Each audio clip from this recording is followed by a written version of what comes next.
पहुंचने पर हृदय की गहराइयों से बहुत बहुत स्वागत। पहले मैं ये बता दूं, आज का जो समय है, आज का जो स्थिति है लोकतंत्र के लिए, वो किसी से अछूता नहीं है। यानी कि जब इलेक्शन कमीशन पे सवाल उठें, जब संविधान को तोड़ा मरोड़ा जाए, जब एक किसान को 70-76 साल के बाद अपने अधिकारों के लिए आज भी शहादत देनी पड़े बॉर्डर पे, जब मजदूरों को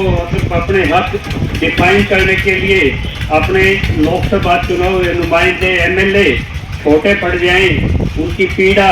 उनकी रिपोर्ट और एक बुद्धिजीवी वर्ग का उनका डाटा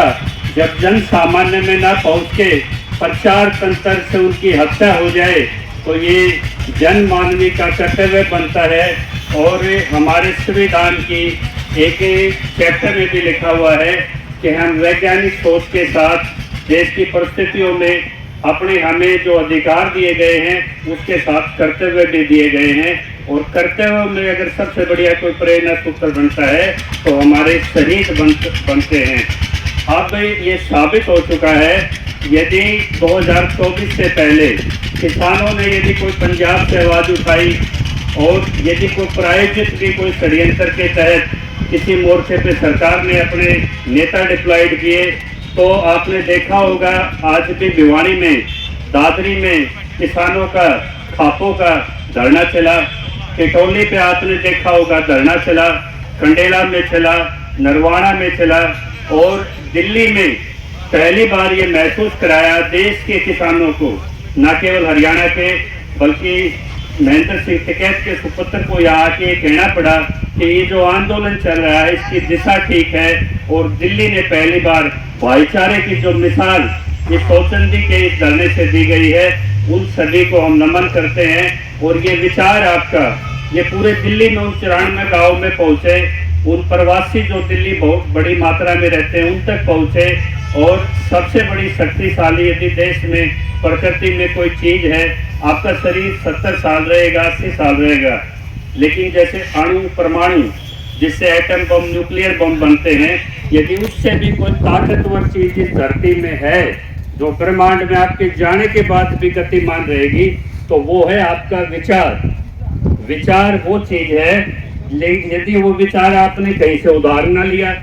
कट कॉपी पेस्ट ना किया, अपने जीवन के चिंतन मनन की भट्टी से निकल के यदि एक भी विचार आप अपना पैदा कर गए, तो वो विचार, मैं आपको एश्योर करता हूँ, ये एक आध्यात्मिक चीज भी है। विचार हमेशा गूंजता रहेगा और वो विचार उसी गुणा से बढ़ता रहेगा। तो सबसे पहले इस धरती में सबसे ताकतवर चीज है वो विचार है। और शहीद आजम ने कहा है कि कोई भी विचार आपका तरक्की आधार पे हो, उसको परखें। आप किताब भी पढ़े खुली आंखों से तो उसको भी विश्लेषण के तहत पढ़े। तो ये जो विचार के बाद अगर कोई जगह आती है तो वो आती है संगठन, यानी कि कलयुगी संगठन है शक्ति। आज जो दिल्ली में विराजमान कोई नेता है जो देश पे शासन चल रहा है, दूसरा जो उसको रिप्लेस करने के लिए बैठा है, उन दोनों में एक ही फर्क है। एक के पीछे 3.5 लाख का संगठन है और एक के पीछे अवसरवादियों का संगठन है। और किसानों का जो आज भी लोकतंत्र में जो मीडिया कैप्चर है, जब आपकी ईडी, सीबीआई सभी एक हथियार बन गए, कॉन्स्टिट्यूशन से खेला जा रहा है, तो किसान ही देखा होगा आपने जिसने बॉर्डर्स पे या भारत के किसी भी कोने से इन सत्ताधारियों को विवश किया है। और जब किसानों के सवालों से जब इस देश का ध्यान भटकाना हो, तो तब अब 8 दिन के लिए केजरीवाल एक प्रक्रिया चलेगी मेन मीडिया पे, और जो ईवीएम से मुद्दा था उसमें भी आपका ध्यान हटा दिया जाएगा। और ये जो मूल समस्याएं थी किसानों की, जो ज्वलन सवाल थे, उनको हटाने के लिए अन्यत्र विषय उसमें आगे कर दिए जाएंगे। और एक बांटने का खेल भी शुरू कर दिया जाएगा। आधी आबादी महिलाओं की आती है,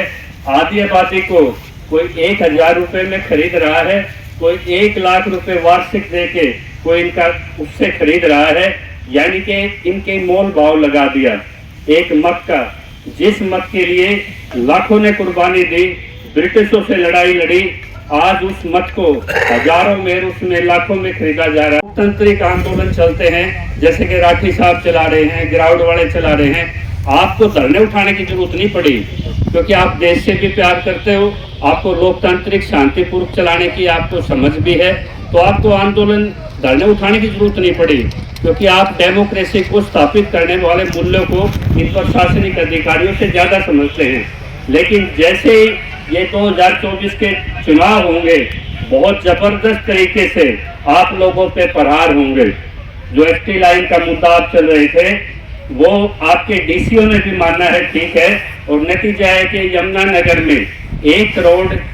27 लाख रुपए वहाँ डीसी ने आपके रिकमेंड किए हैं। वहीं से आपका देखा होगा राई में, राई गांव की एक याचिका में वहाँ 1 करोड़ 25 लाख रुपए आपके मेरिट पे डिसाइड हुए हैं। यानी कि आंदोलन में जब आपने अपने डॉक्यूमेंट लगाने शुरू किए, आपने अपनी बात रखनी शुरू की, उन संवैधानिक पद पे लोगों के लिए संगठित होकर अपने बात रखी, तो उनको आपके जो एविडेंस सबूत आपका पक्ष सुन के यहाँ तक तो आपने वो मनवा लिया जो आप किसी पार्लियामेंट में चेंज करके मंगवाते, विधानसभा में चेंज करवाते मानते। और जैसे कि आज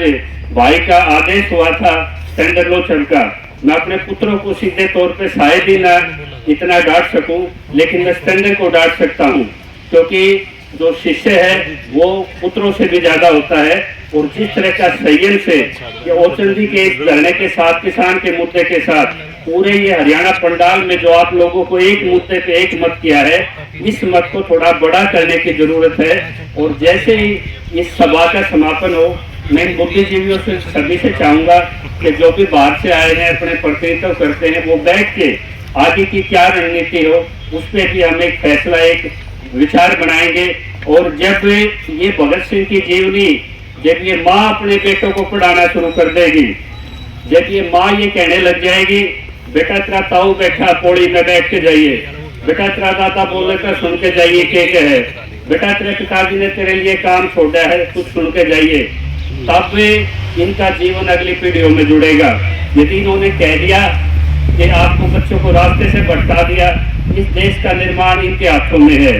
इस देश का जन्म जैसे जीवन का इन माताओं के है, संस्कार देने के भी प्रथम पाठशाला ये माता ही है। यदि स्वार्थ में ये कहती हैं, तेरे चाचा ने कह दिया कोई बात नहीं, तेरा पिताजी जो कहता रहेगा, तो आपकी पीढ़ियों का विनाश भी होता है। जब ये भगत सिंह पढ़ने के लिए कहेंगी, अपने बुजुर्गों के पास बैठ के कहेंगी कैसे आजादी मिली थी, और एक अब तो एक विचार और चल रहा है कि ये मत सोचो कि आजादी कैसे मिली थी, ये मत सोचो कि हमने आजादी गवाई कैसे थी। जब आप इस चीज के विश्लेषण पे पहुंच गए कि कैसे आजादी गवाई थी, तो हम आगे तक अपनी आजादी को सुरक्षित लेके जाएंगे। और यहाँ से एक आज होली के उद्दन की बजाय यदि आपने शहीदों के नमन के साथ यदि प्रेरणा लेके ये सभा रखी है, तो इसके नतीजे भी उत्तम होंगे। तो माताओं, आप पे बहुत बड़ी जिम्मेदारी है, जो खासकर जो नई माताएं हैं, जो 20-22 साल से 30-35 साल तक की आयु है, उनको, बच्चों को भगत सिंह भी वही बना सकती हैं, वही लेनिन बना सकती हैं, वही सुभाष चंद्र बोस बनाएंगी, और वही मौका पर कायर भी बनाएंगी, अपराधी भी बनाएंगी। तो 50% उनका योगदान, 50% हमारी बहन बेटी जो शिक्षिका जो बच्चे के कैरेक्टर को फॉर्म करती है, और उसके बाद हमारे समाज का माहौल, तब हमारे वो शहीदों के सपनों का भारत हमें वो मुमकिन होगा। तो हमें इनको माहौल देना है, इन टीचरों को हमें वो सहयोग देना है, और हमें सुनने की वो शक्ति यहाँ पे देनी है। और निश्चित तौर पे हम ये एक बड़ा आंदोलन, मैं फिर आपको दोबारा याद दिलाता हूँ, ये आंदोलन हम 70% जीत चुके हैं, इसको जीतेंगे और इस शहीदों से हम प्रेरणा लेंगे। जय किसान।